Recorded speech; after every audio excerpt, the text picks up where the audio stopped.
They look at something, at the story that they're telling, and they have a way in which they look at it and they go, okay, I really want to tell this story. What's the important thing for me to tell in this story? I think actors should ask themselves the same questions, by the way. What do you really want to say with this part? What is it the thing that really you have that excitement about, right? The emotional thing of what you're doing. And then the sensibilities show up to help you figure out how you're going to do that, right? How do you bring that passion and that excitement to fruition in its best, most effective, and sometimes most efficient form, right? How can you, I think it's also, sensibility is also about, again, that pragmatism and about simplicity.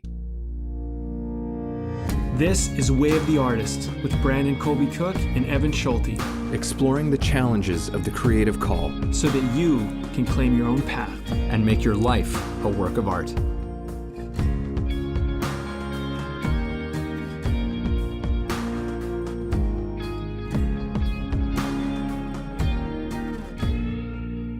Here we are again, talking about some more stuff and bringing our sensibilities to the conversation. That's right. We're talking maybe not the best sensibilities. You're one step away from dad jokes, Evan. Yeah, it's inevitable, I think. So we're calling this one Coming to Our Sensibilities. And I really like this word. I really am looking forward to playing with this word a little bit in this conversation because I think it says so much. It's a very particular kind of word. Sensibility is a different kind of thing, from, I don't know, like the things that or the things that you believe, or I don't know, there's a certain vibe to this word of sensibilities, which I think evokes a lot of things that are like, yes, it's about being wise, and it's about also, I think, some of the things that you're bringing to the table, but also our sensibilities are something that I think they develop. They change, they develop. They're a moving type of thing, and yet they bring with them a kind of intelligence, a kind of usefulness, a word that comes up when I was looking up like the definition of like sensibility and sensible.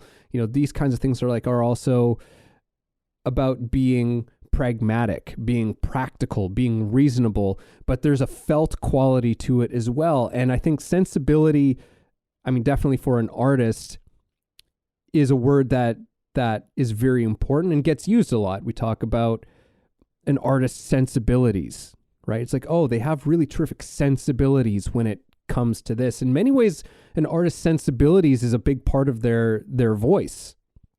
So I'm excited to talk about all of those things, as well as some other things about sensibilities in terms of like where I know you want to talk a lot about, so like, how do we get off to the right start on things and whatever.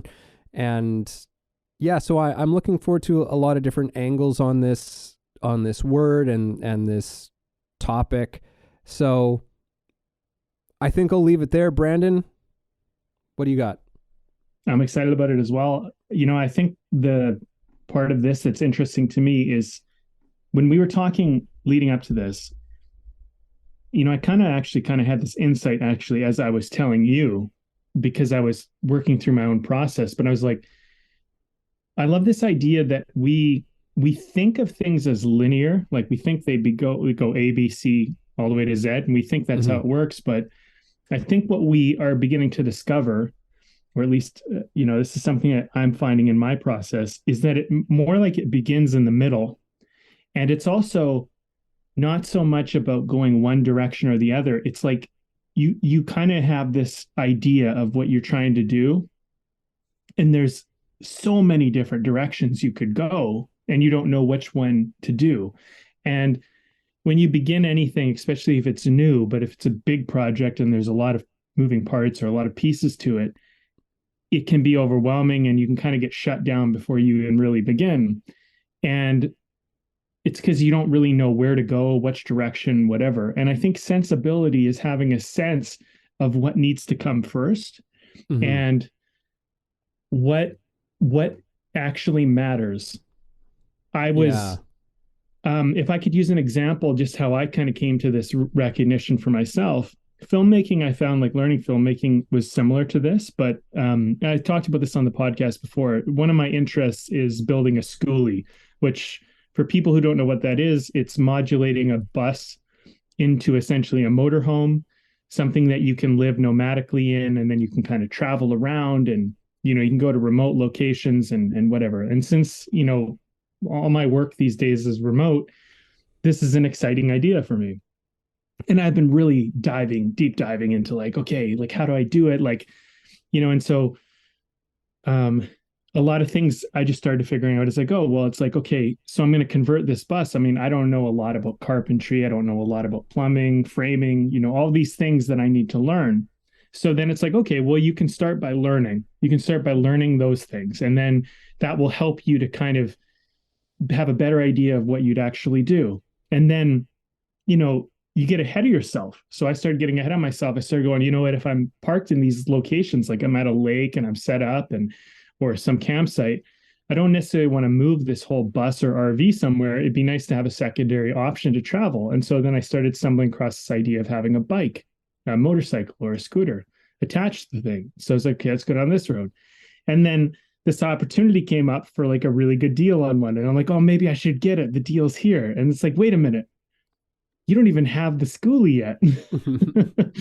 So, but like, it's the thing is the sensibility is having the recognition that, wait a minute, this might be something that I do later. And as exciting as that is right now, and as great of an opportunity as, say, getting this particular bike is right now, maybe that's not the best move at this moment. Maybe there's a better move that would actually help this process move along smoother, because now I have a bike, and the whole point of having the bike was to attach to the schoolie, and I don't even have the schoolie. Maybe I should leave that task for later. And this is kind of how I think sensibility works in the process of figuring out what our path is through whatever we're doing. Yeah. It's kind of like a combination of intelligences to me, like it's not just any one type of intelligence. It's like it's a bunch of things coming together to work in a very pragmatic way, I think. And which isn't to say necessarily that your sensibilities are necessarily better than another's. I think that, we talk about how, people come together and they bring their sensibilities to something, right? And different kinds of things help us to get different angles. And it really is, in many ways, it helps us to figure out an approach. And what's becoming pretty clear to me is that, like, your sensibilities are very much about what is the priority. Like, what are the main priorities? And from one person to the next, it could be different, like looking at the same thing in front of you. And it's not to say that one is necessarily better than the other, although that probably does happen at times too. That certainly happens at certain times where it's like, oh, okay, you know what? Your sensibilities around this are actually, I think, a little bit better for what we're trying to do, for what we're trying to da-da-da. And that's a way in which we actually develop our own, right? Like we get that input from someone else and go, oh, now my own sensibilities have grown from having learned from another person, right? But there's something about our sensibilities which I think, they bring a certain kind of voice, a certain kind of character to the thing that we're taking on. And again, it can be so different, I think, from person to person to person to person. Like, just even in your story, from what you're, where you're looking to go, what you're trying to do, getting the bike is yeah, like exciting in many ways. Like there's that part that for all of us, we just go like, oh, I could do that now. Like it's a part of the vision that can come together right now in this moment. But for you, it's like, yeah, but that doesn't make sense, right? Like that's the when you stop and think about it, and through the excitement of it all, at this moment, now is not the right moment for that, right? But for someone else, maybe it is the right moment. Maybe you're working towards that, but it's like maybe you don't have a car or something. Maybe you have no mode of transportation, and you can actually make very good use of the thing right now, and it will just, like then your sensibilities might tell you something different. It's like, you know what? Totally. Yeah, I can make that investment right now because that would be very helpful for me, and other things. That makes sense. So I think that this thing with sensibilities, yeah, it's very intriguing. Like and as you're saying, it's not a linear thing. Like it's a kind of branching, trying to see the whole picture kind of a thing. Like I think that's part of the thing about sensibility, is that it's like, it's about getting a broader picture of things, or what's your broad picture of this thing, so that we know how to kind of approach this, how to tackle this thing. And I knew that this conversation was going to have a lot to do with how do we start, how do we initiate, but I'm really realizing just how much it really is about that, because of how much our sensibilities are so tied into what is the first thing, right? But that first thing could be different from person to person to person. Yeah, I was thinking, we don't all come to the party with the same gifts. It's like, and that's a good thing. Yeah. And someone has, like as I've been going through this project, for example, if I'm going to be working on the thing, where am I going to work on it? That's also a really important thing to consider as I, and how long am I going to take to do the build, and based on the unit that I buy, where is it in the process of, because like there's been all sorts of interesting things that have come up. There's been ones that are already built, or ones that are half built, ones that are, have the plumbing in them or something, and ones that are just basically a clean slate. And, so there's like variations on, well, what am I dealing with to begin with? If I'm dealing with something that is like, I don't know, like if it's starting from scratch, I need to kind of allot that time. And then, so it's like, well, where am I going to work on this thing if I build the thing out? As opposed to if I purchase, say, something or get something that's already done, I can, that whole time frame is changed. And it could be the difference between, say, a money investment, right? Like where if I say purchase the one that I build on my own, I could technically save money, but it'll cost me time. But if I purchase one that's already built, I'm spending money, but I'm saving time. And so there's different ways to go about this whole process. And it kind of depends like what's important to you and what are you really trying to do here? And yeah, I think, with sensibility too, it's one of those things where we need to keep in mind that most of the decisions we make are emotional. And so when it comes to big, important decisions, it's valuable to have a little bit of rationale in the whole thing, to just be a little bit practical. Because, I mean, I think being too practical and always being too conservative, you don't take any risks and you don't try anything, and there's really no creativity in that. But the creative world, it's all about emotion, and you think about, I mean, I can use a reference that everybody can relate to. You think about dating a lot of the time, especially in like Western culture. We go on dates because of an emotional decision more than a practical decision most of the time, you know? I mean, look, maybe some people are different, but I feel like, you know, I don't know, I like this person, they're funny or something. And we're like, I'll give it a shot, you know? Yeah. And then all of a sudden, you know, you're married to them and you have 2 kids or something. Like, it's like, well, how did that happen? You know what I mean?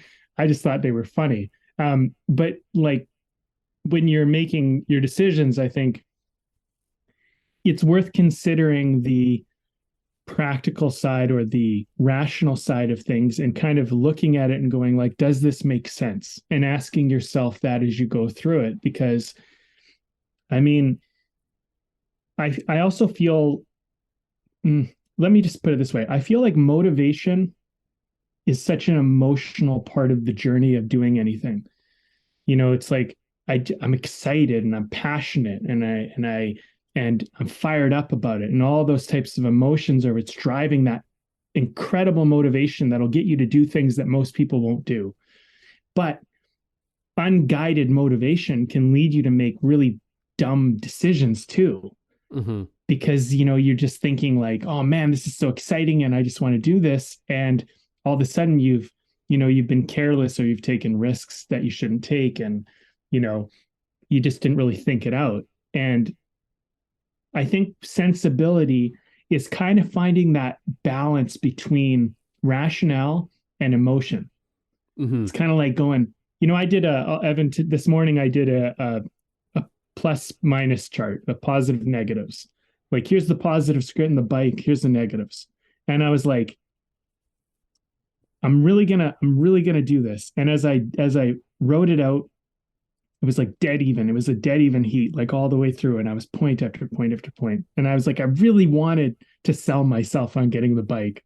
Yeah. But as I went through it, and then I was like, hey, it just, as I go through this, it's so close that it doesn't make sense. It doesn't make sense. And that was hard because emotionally the kid in me is just like, just get the fucking bike. Yeah. Just do it. Believe in yourself. You know, it's kind of like giving me very irrational kind of motivations. You know, it'll be fun. You'll love it. Who cares? You'll deal with that later kind of attitude, which I think is useful to some degree, but also can be careless and impractical in the sense of like, wait a minute, do I want to feel good right now? Or do I want to feel great later?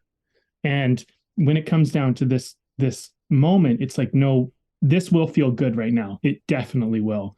But I want to feel great later. And if that's going to cost the greatness later or delay the greatness later, then I don't want to keep band-aiding feeling good, you know, and delaying feeling great. So let's just kind of like process those emotions. Yeah. Yeah, it's like sensibility is this interesting figure who shows up for certain tasks, and I think you're right in that, like, it's combining, you know, sort of it's like combining head and heart at the same time, like coming together to like have a conversation about something. And what you were saying, I was like, yeah, in a way, like sensibility doesn't ever really say no to anything.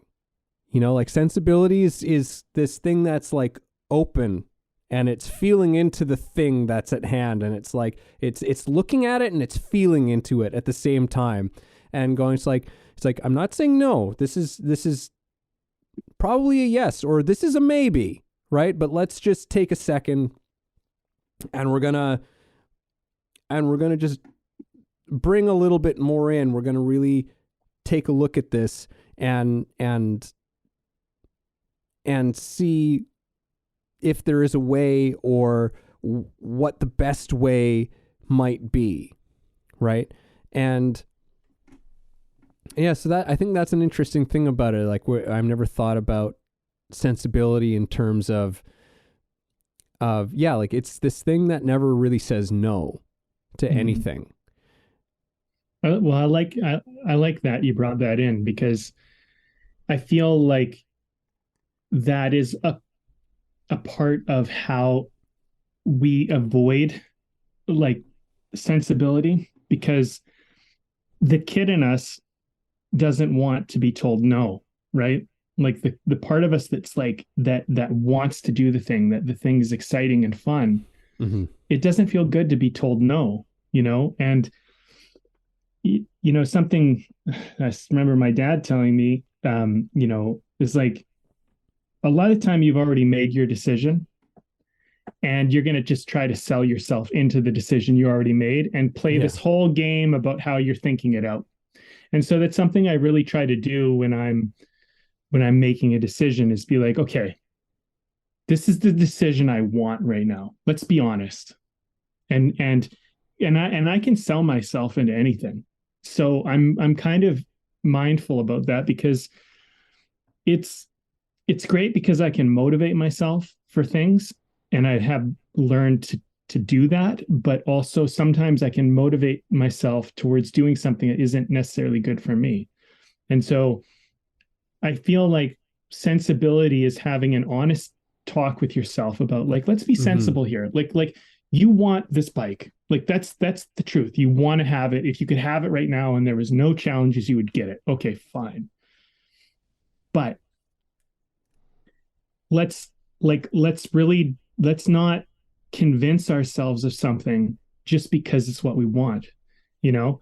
And I mean, I don't know what's the right choice or the wrong choice. Sometimes maybe that's what you need to do. You need to sell yourself into something. But I think sometimes you need to sell yourself out of something, Mm-hmm. because it's it's like dating that person you shouldn't date. Maybe they're already in a relationship or something, and you're like, but I really like them. And like, but better. You shouldn't do it. That there's problems, and so the sensible part of you needs to talk yourself out of making a bad decision. But the part of you that's feeling that emotion, that desire, that attraction, that want, that whatever it might be, it's going to try to convince you to do it. Mm-hmm. And I think it's sensibility is so much for me, as we're going through this conversation. It's like this weigh scale, Mm-hmm. it's kind of measuring, like, okay, like, and if it's a dead even, then you really got to kind of, sometimes it's hard because you're like, well, I don't know which way to go. And then it starts to come down to like short term, long term, and Yeah. bigger picture. Because you said that earlier, bigger picture, like seeing the whole picture, right? Yeah, the bigger picture and the priority thing. And what I'm what I'm seeing now, like just this whole thing of the understanding the kind of intelligence that sensibility is, and like as we've discovered, like it is this blend of head and heart, of intellect and emotion coming together. And I've just been trying to, as we're going on with this conversation, trying to understand more of that function. And what's coming to me right now is that the reason why it's not just because sensibility is not some dispassionate, thing. It's not just some cold, rational, part, which is another faculty that we have. We can be very just coldly rational about something.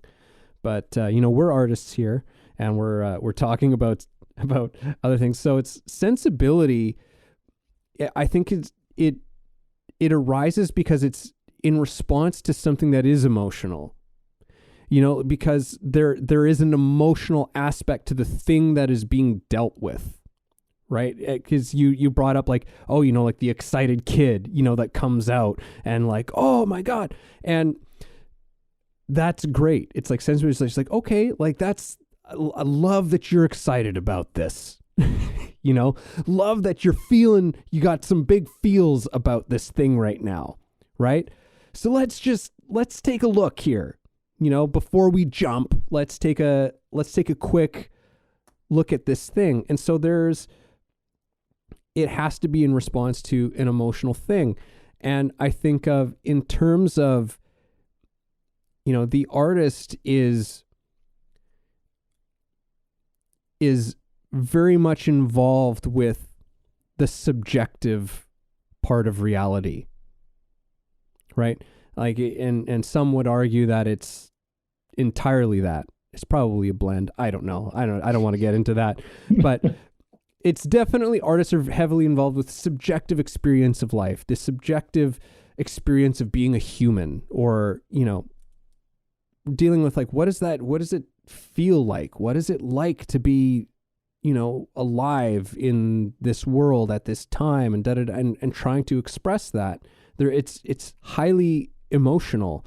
And I think that's why this word is used a lot when we're talking about artists and the artist's sensibilities about certain things, because it has to, they're trying to communicate something to an audience. They're trying to communicate this subjective thing to other people, and maybe even trying to understand it in themselves at the same time throughout that process, and that often comes down to the decisions, the choices that an artist is making, and why it's so important. Like, why sensibilities are like, okay, what's the priority here? All right, you're trying to share this message, or you're trying to express this thing that you've maybe identified as being the most important thing. And so it's like, it keeps on sort of coming up again and again and again and again. It's like, okay, what's the most important thing? That's part of your the sensibilities that you're showing up with. It's like, well, okay, I think it's this. And it's like, oh, maybe it's different. Oh, okay, now I'm gonna lean deeper into that. That's your sensibilities showing up again to adjust, to it's, it's always reactive, I think, as well, which is, or maybe not reactive, it's responsive. Sensibility is very responsive to all of the feedback, to all of the all of the sort of stimuli, I guess, that are coming in throughout the process. It's very much engaged with process. And yeah, like, I just think of like for some reason I'm thinking of directors. Like, you can look at someone like Martin Scorsese or Quentin Tarantino, and they're both incredible filmmakers. They have a lot of very different sensibilities when it comes to filmmaking, right? They do the same thing, but they do it differently, but they're each brilliant, right? And it's the reason why we go to see different movies, why we have different people, because we were like, they bring something different.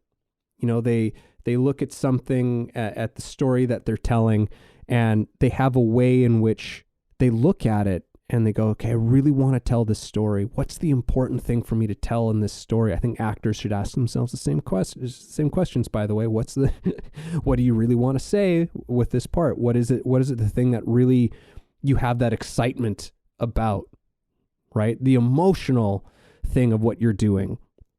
And then the sensibilities show up to help you figure out how you're going to do that, right? How do you bring that passion and that excitement to fruition in its best, most effective, and sometimes most efficient form, right? How can you, I think it's also, sensibility is also about, again, that pragmatism, and about simplicity as well. Yeah. Well, there's a bunch of things you said, and I just want to kind of note them before I begin. One was that sensibility usually comes out of an emotional response, or you put it that way. I think that's a really good analysis of where sensibility plays a part. It's like, we have this emotional thing, and now it's time to bring our sensibilities to this emotion, because the emotion is chaotic and wild and somewhat free, which is exciting. But the sensibility like harnesses it and controls it and directs it more effectively. So that was something that really came up. I like that word. Yeah. That. And so when you're thinking about the film directing type of sensibility, which I thought was a really other very interesting point, our sensibility about our emotions is, I think, partly what helps us find our voice. Because you and I have the same emotion about something relatively, right? But my sensibility on what to do with it and your sensibility on what to do with it is different. And that, in some way, is what makes our voice come out the way it comes out, because, we communicate it or share it or do it in that way based on what makes sense for us to direct it. And emotion is, as they say, energy in motion. So it's just energy and it's in motion, but it doesn't mean that it's directed, and it doesn't mean that it's focused, and it doesn't mean that it's it has longevity either, because a lot of time emotion can come in spurts. And I'm sure our audience out there, we've all had this. Have you ever been like super motivated one day or 1 week or 1 month or 1 year, and then all of a sudden you're not, and you're like, what? Because that's emotion that's undirected, and it has no focus, no intention. It loses its luster. It can't really sustain itself. It just starts to go everywhere. And I've seen this a lot for new entrepreneurs where they're like, oh, I'm going to do everything. I'm going to do a funnel. I'm going to do my social media. I'm going to build my website. And all of a sudden it's just like this too much stuff.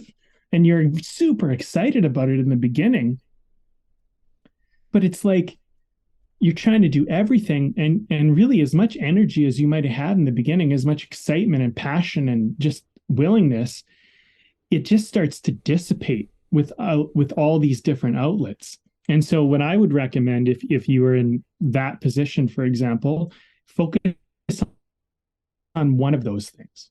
If it's going to be your website, then focus on your website, get that done, then do your social media, or maybe just set up your social media and then just leave it to the side. But like, don't try and do everything at once. Direct it, focus it.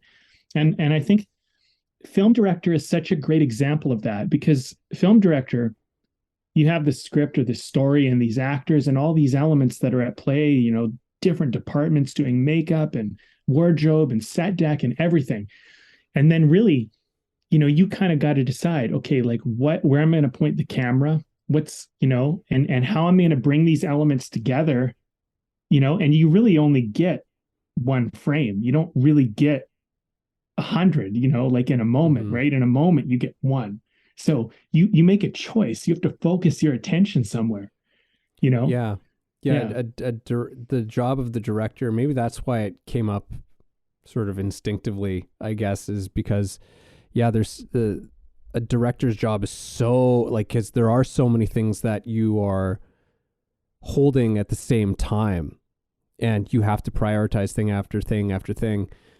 I remember hearing Matt Damon tell a story about working on Saving Private Ryan, and he was still pretty new, like hot up and coming at the time of that, but working with Spielberg, big deal for any actor at any time in their career. But, for him, they were doing this scene, can't remember what scene it was, but he told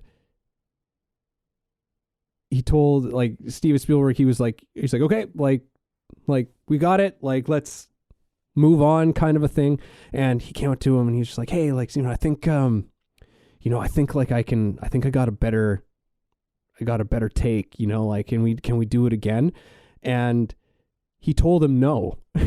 Like, he was just like, he's like, no, we're we're moving on.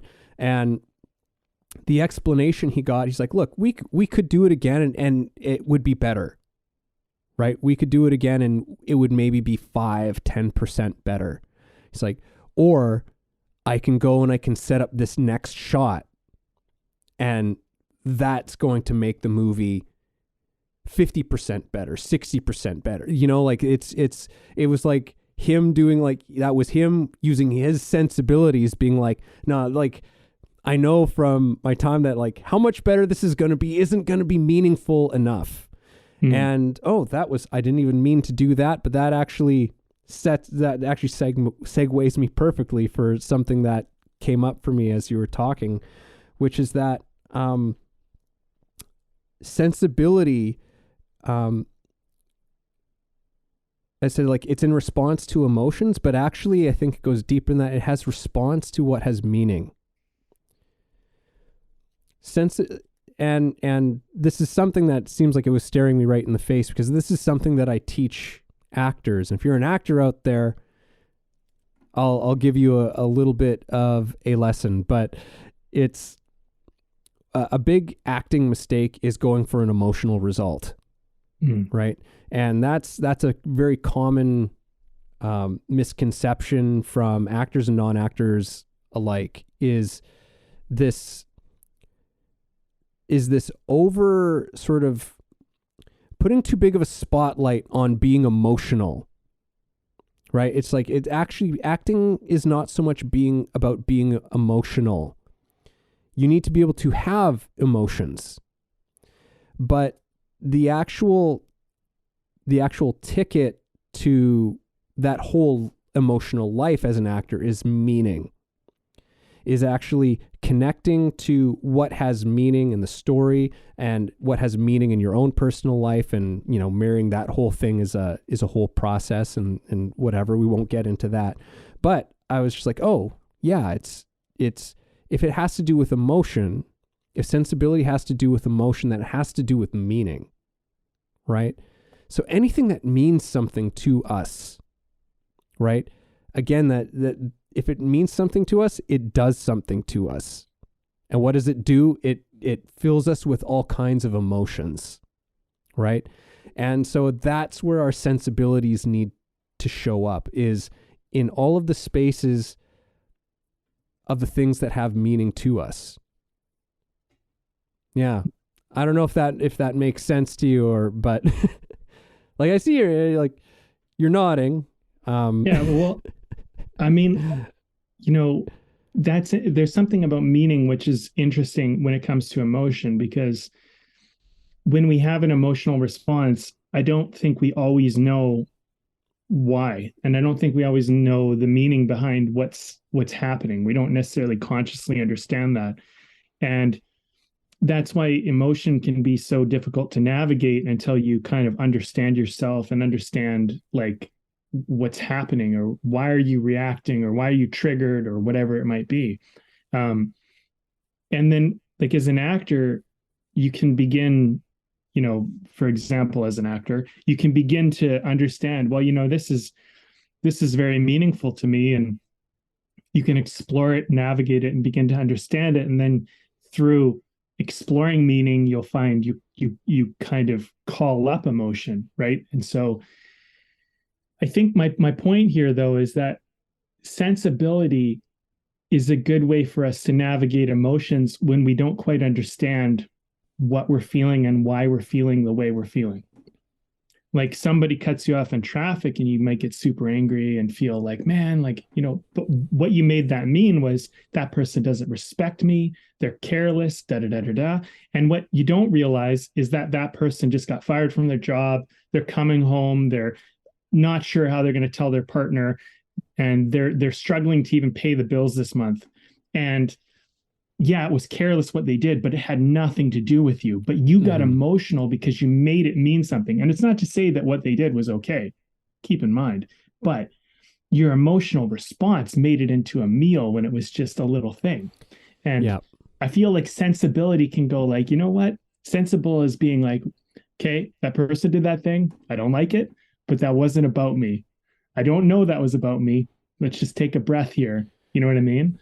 And you don't lose your head, you know, you lose yourself in some made up narrative that starts, because that's the problem with emotion. It can throw a narrative into something that isn't even there, and you just get lost in it, you know? Hey everybody, this is Evan, and this episode is brought to you by my book. Yes, I recently released a book called The Actor's Awakening, Connecting Spirituality to Craft. Expand yourself as an actor and your craft through a spiritual perspective. Take a journey that will explore universal philosophies and insights to help you understand human nature in a profound way, and develop practices to take your work to another level. Again, that's The Actor's Awakening, Connecting Spirituality to Craft, available on Kindle and paperback on Amazon. And as always, if you like the show, please subscribe. Yeah, it totally, because it can be very much caught up in in memory, right? Yes. It can get caught up in thought. I was thinking of that. Maybe you've seen this video, but have you seen that video? There's these guys were like following this woman who was driving like this SUV or whatever, and they were like honking at her, trying to get her attention and stuff like that. And so this woman pulls over and she gets out of her truck and she comes storming up to these guys, and she's just like, what you guys doing are so inappropriate. Like, she's freaking out. She thinks it's these guys, and she's just an attractive woman, and so she just thinks that these guys are like following her around, and being obnoxious, like hitting on her.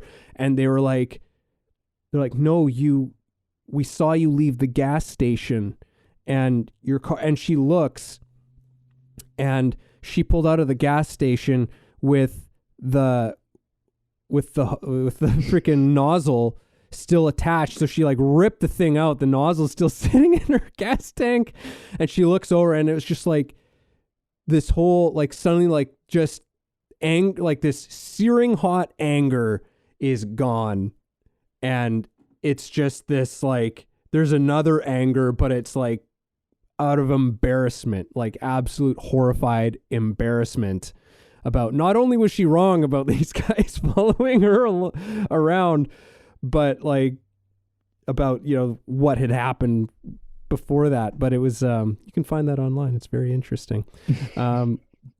But just to give another example to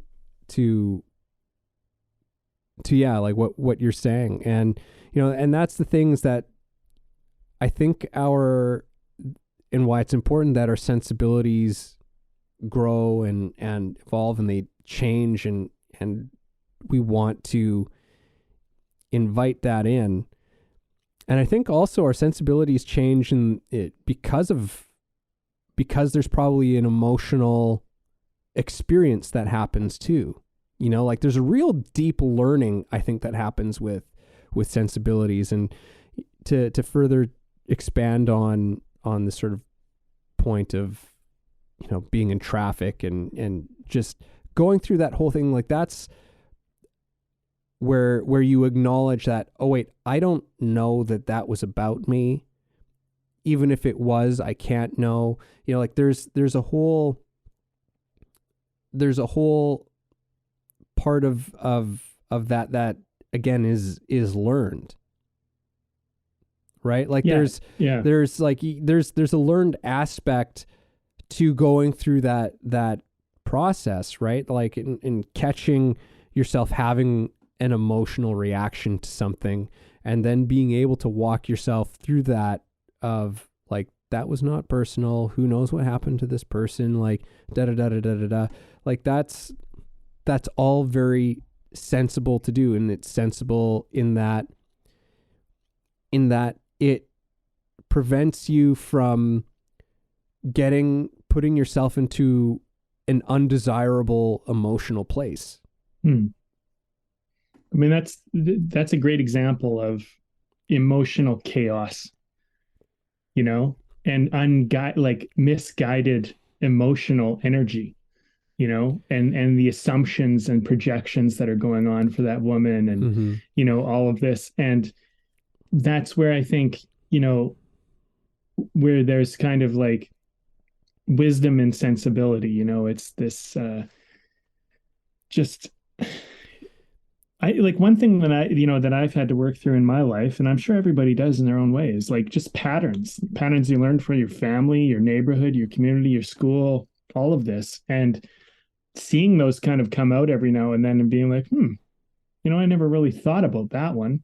And then adjusting yourself and going, you know what, maybe I'll do this a different way. Like, I used to think whenever I was going to tell somebody, like, hey, I didn't really like this, that I was about to get into a fight. And I used to be kind of like, I'd be preparing for a fight. And then I started to realize that, like,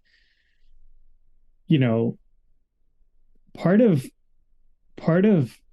the fight that I might have been having, if I ever did get in a fight, was probably because I was coming in ready to fight, and then that person was responding to my defensiveness off the bat and whatever. But, also telling somebody that you didn't like something and just being and saying it in a tactful way, and doing it with somebody who respects you, and all of that, you can begin to kind of approach life instead of coming into everything like a fight. You can start to come into it with a bit of peace and just be like, hey, like, you know, you might preface the feedback. Like maybe initially when you come in with a fight, it's like, you did this and you wronged me and here's why and blah, blah, blah. It wasn't fair. And that's one way to approach it.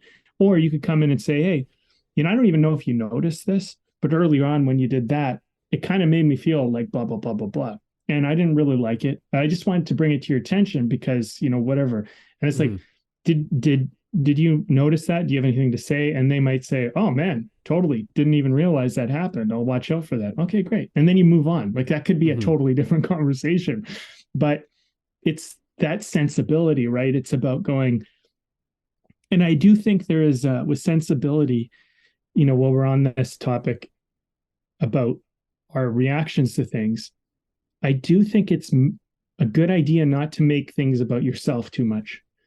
I really think it's something we all slip into a little bit too much.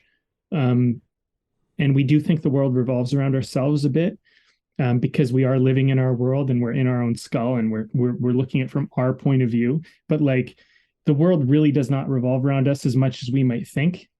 And people don't care about you as much as you would think, in a good way. They actually like it doesn't mean they don't care about you. It's just that they're thinking about themselves, just like you're thinking about yourself. And even if they're talking poorly about you, they're actually thinking more about themselves while talking poorly about you than they are even talking about you. And there's a lot of things that I think with sensibility you can begin to recognize that you're not as entranced into the spell of emotional triggering as you might have felt before. It's like you kind of just look out in the world and you go like, I look out in the world now and I go, look at all these people thinking about themselves, doing their life, thinking about the bills they got to pay and the things they got to, and the struggles they have. And I look at that and I go, and I'm here amongst them doing the same thing. And as opposed to like when I was bullied in high school, I used to think that like, oh man, like people are targeting me. They don't like me, blah, blah, blah, blah, blah. And really like, as I came, like, I don't get bullied anymore. The thing that I've learned is like, sometimes your presence can actually aggravate somebody who maybe for whatever reason, they're not allowed that. For example, when I was younger, I was a pretty sensitive kid. So the fact that I was being sensitive around people might have actually been triggering for them because they weren't allowed to be sensitive. So they're trying to bully it out of me because they aren't allowed to have that sensitivity in their own life.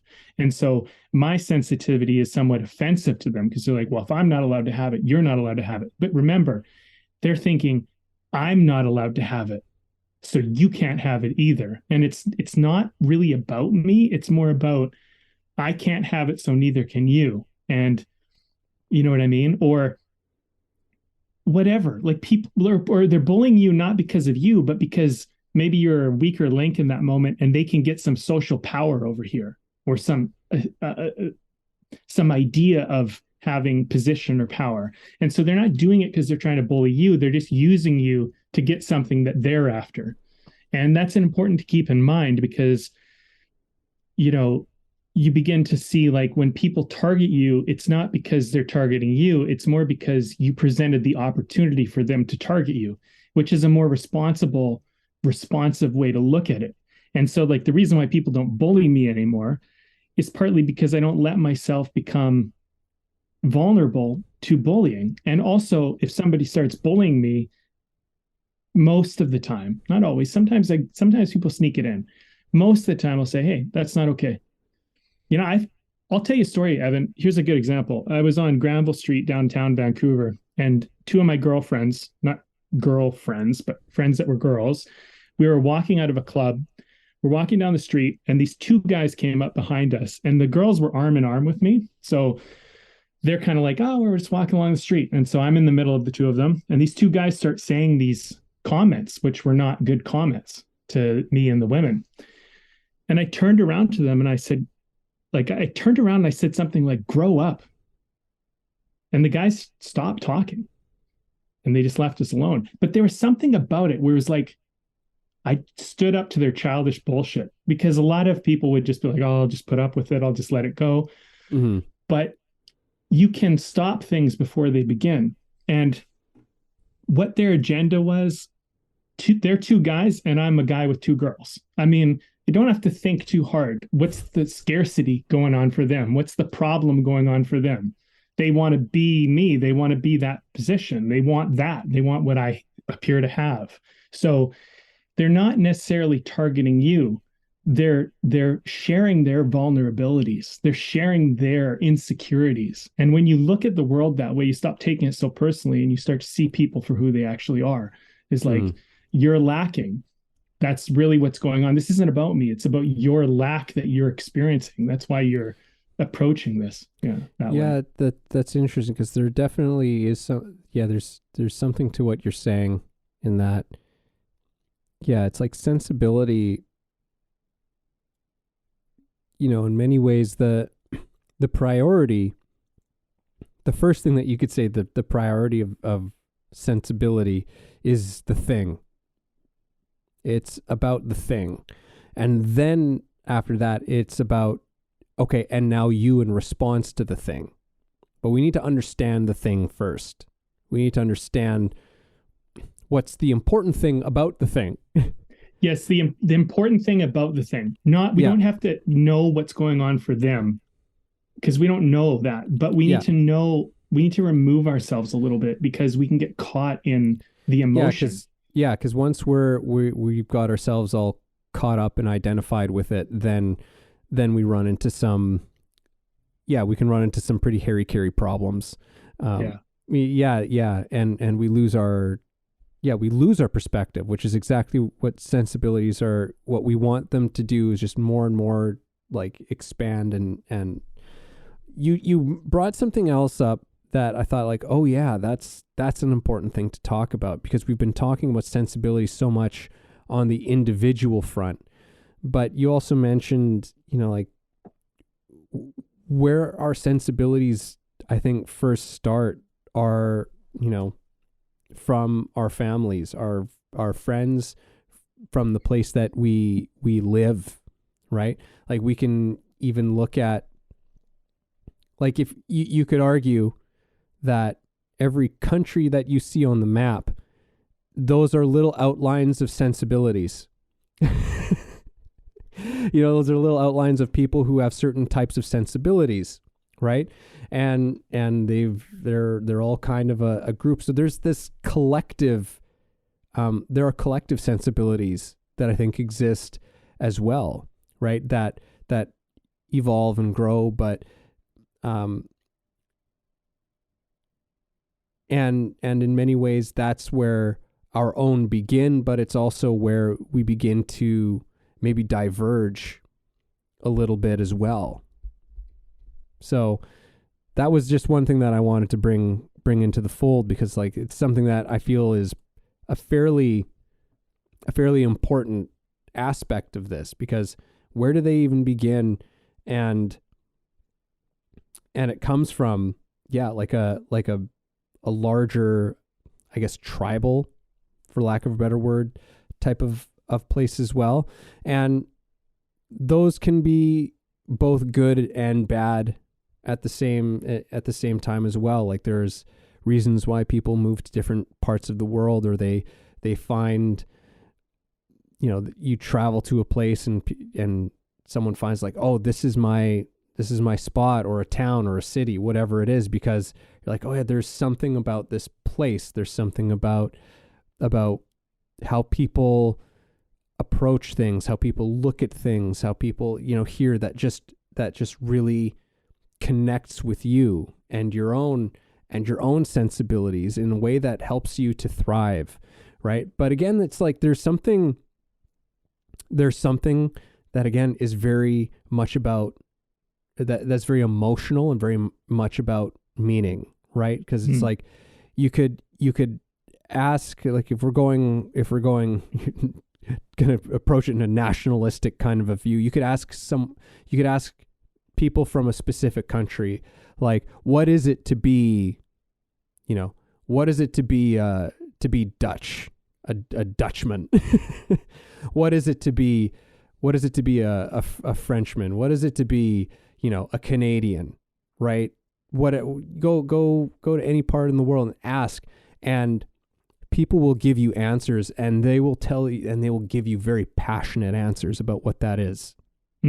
What does it mean to be you? What does it mean to be from the place that you're from? Right. And you'll start to get a sense of like, okay, these are the sensibilities of these people, right? That they share, or not necessarily everyone, of course. And in many ways, I'm sure that you will find many similarities all over the world, where people will say, oh, well, a lot of similar things are probably said from people from different countries. But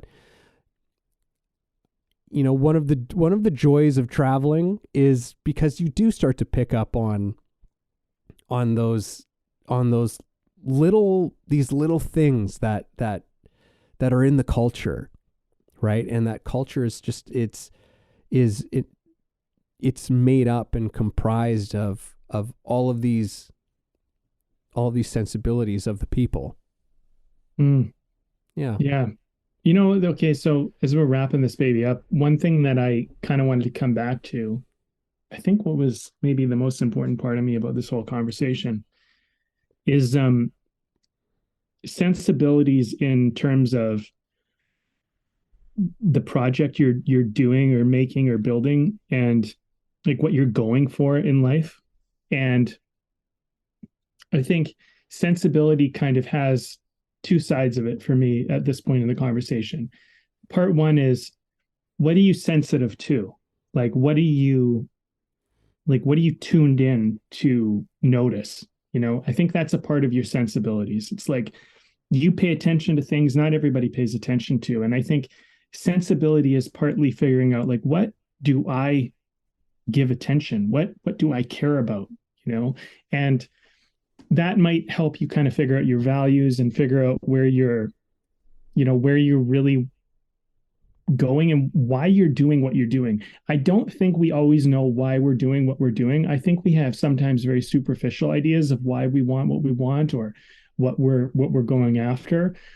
And I think that sensibility is one of those things, is like you get a sense of like, okay, like, I like this, I want more of that, whatever. But I think you can develop sensitivity to details and to things that, you think matter. And so I think sensibility can be used that way, where you have an ability to sense something. You have an ability to notice and pick up and kind of tune yourself into something.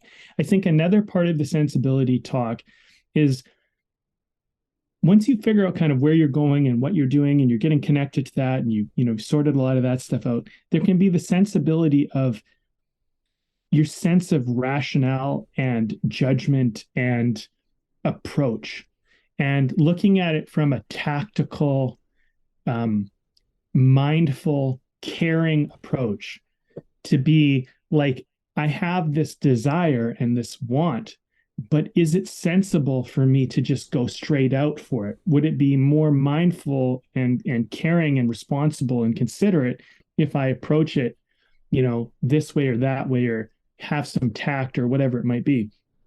And I think when we're building projects, whether it be like writing a script, making a movie, taking on an acting career, writing a song, I don't know, whatever it might be, give yourself that kind of recognition that you are figuring out the best way to go about this as you go. You're getting a sense for it as you go, and that comes from experience.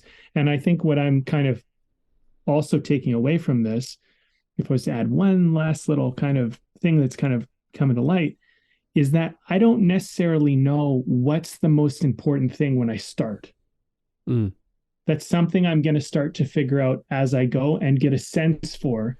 And then I'll respond as I learn that. So when you start something, don't expect to know everything. Start, like, be open to be like, I'll learn and figure out what matters more as I go. Don't expect to start out perfect and already know everything. Yeah. You know, there's a certain amount of, this is a, you know, we've always talked about this. You're always in process. Yeah. So I think sensibility has a nice little relationship with process. That Yeah. kind Yeah. of. It's, I think it's all about process for sure. Well, Do you have shall a we beer? beer and wrap it up? I do have a beer. Okay, well, I this don't time. today, so I'm Oh, just okay. I'm coffee and water. Okay. Well, So it's on you. I am drinking Phillips Tiger Shark Pale Ale, which is delicious. It's wonderful. Loving it. So that's it. That's all I'll say.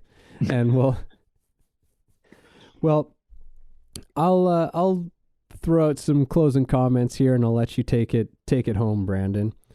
So this has been, this definitely was not the conversation I thought that we were going to be having.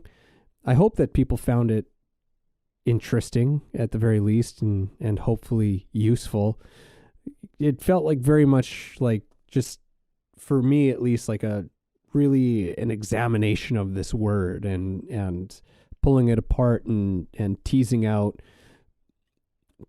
all of these little pockets, I guess, of what this word is. And yeah, I think I'll kind of coming back around to what we were talking about from in the beginning, which is that, yeah, it's like, sensibility is about looking at a thing. It's looking at something that has meaning enough that it has a requirement of you.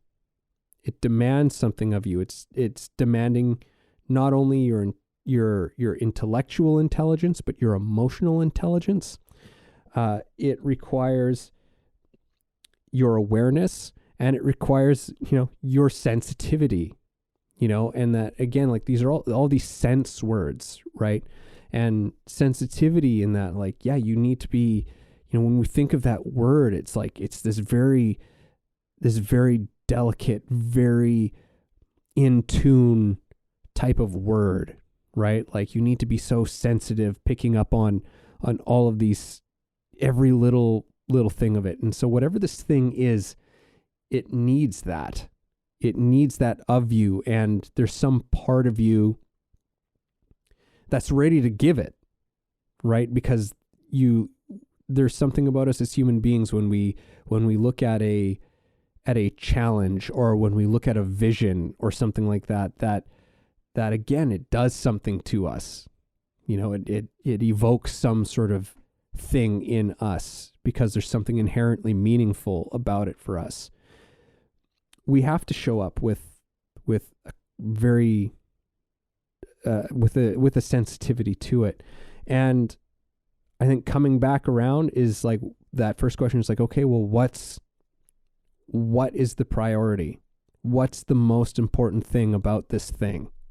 Right? I think, that's maybe the best question that I've walked away from, in terms of maybe the first question of sensibility, which is, what's the first thing about this thing?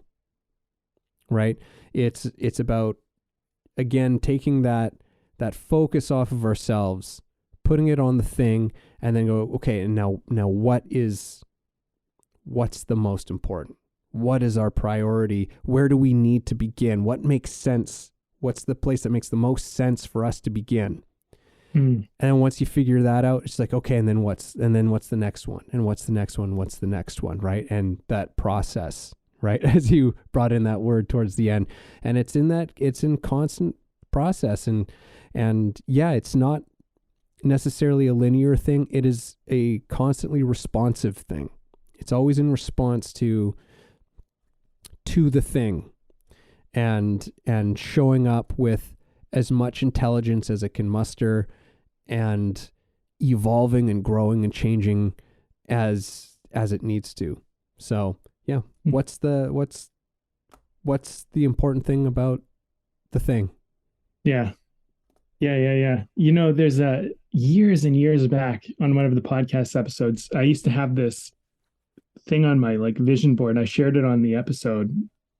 I could not tell you which one it was, but I had this thing on my vision board and I had cut it out because it made sense to me at the time, which was plans change, values don't. And I really thought about that over these last like 5 or 6 years, probably. And I've been like, wait a minute, is that true? Do I really agree with that? And I'm like, no, sometimes values change.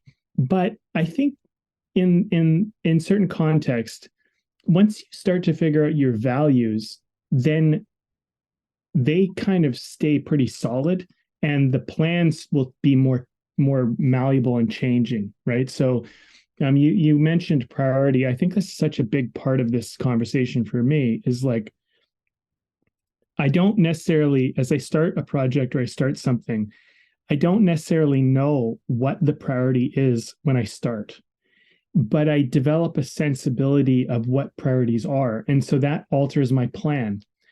But my priorities are greatly informed by the value that I'm actually trying to uphold here, the values I'm trying to uphold. So, you know, if the main value is, wouldn't it be cool to be able to live nomadically, remotely, be able to explore all the best places in North America at a whim and be able to work anywhere in the world? And that's the number one value. And then the number two value would be like, how cool would it be to create my own mobile environment and to build it from scratch and get to design it how I liked, and, you know, and all the wonderful things that would come along with it might be value too. So then we go from there, we go, okay, well, now what's the plan? The plan might be, well, the plan is to do that. But it's like, well, the plan begins to find practicality, and it begins to find a certain amount of priority in the practicality. And you start to go, well, wait a minute. Does it make sense to, for example, if I'm doing the schoolie bus mod, does it make sense to buy the bus first, or does it make sense more to educate myself on what it takes to mod the bus?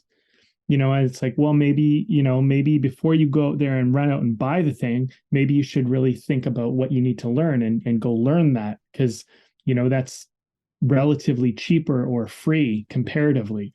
And then maybe the education you learn will help inform the unit that you buy, and so forth. And so you go, okay, that makes sense. Okay, now I got 1, 2. Okay. And then you go, well, is there anything that would come before education, you know, but whatever. And you start to work it out. But my point is that as we've had this conversation, including kind of the bit we had before we even recorded, I'm really beginning to see how things are not linear. They're non-linear, and they're very much more three-dimensional than two-dimensional. And so I'm beginning to look at it more like I start a journey in the middle of the whole thing with no, even if I know the direction I'm going, maybe I need to go over to this town that's the opposite direction first before I go to the town that I actually want to go, because I need to go pick this thing up and figure that thing out before I go to that town over there. Because if I go to that town over there, I won't have the necessary things I need when I get to that town. And so maybe I have to visit several towns that are out of the way before I go to the town that I'm trying to go to, if we're talking about a journey of trying to get somewhere. And so I think sensibility is starting to have a sense of, even though I'm walking in the opposite direction, or a direction that's not necessarily even related seemingly to where I think I'm going, it might still be on point and it might still be purposeful, and not to just cut out those options. Because I think part of putting together a vision, and ultimately I think that's really what this is about for me, this talk and this goal I've been sharing. Putting together a vision is not just about looking straight ahead and going, yep, that's where I want to go. That's the mountain I want to climb. You know, before you go climb that mountain, I mean, let's be honest. You might go, you know what? I need some hiking boots, and I need some gear, and I need a backpack. So maybe I should go to the the store first or somewhere to go get that before I go directly towards the mountain. But the store is back 3 miles and the mountain's forward 3 miles. So yeah, you got to walk back 3 miles and then move forward 6, but you can't really do the mountain until you get the gear. Kind of looking at it that way, and having you might get to the mountain also. And here's another example I'm just kind of coming up with in the moment. You might get to the mountain, even get partway up the mountain and realize, hey, you know what? I can't go any further because I'm not equipped to back down from this forward progress you think you've made. Get yourself prepared and come back at it again, prepared. That is part of, I think, the sensibility of approaching a vision or a big goal or a big dream. So, if you were to walk away from this talk and if I was to encourage anything of myself or anybody else out there, I'd say, look, just because you're backpedaling or backtracking or whatever doesn't mean you're not moving forward in this goal. Direction is not entirely the measurement of the goal or the vision or whatever. So give yourself a break, and don't let your emotions, even your negative ones, get in the way of your dreams and your visions.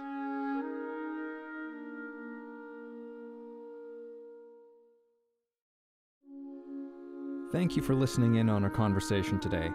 We hope you found something helpful that you can carry forward with you.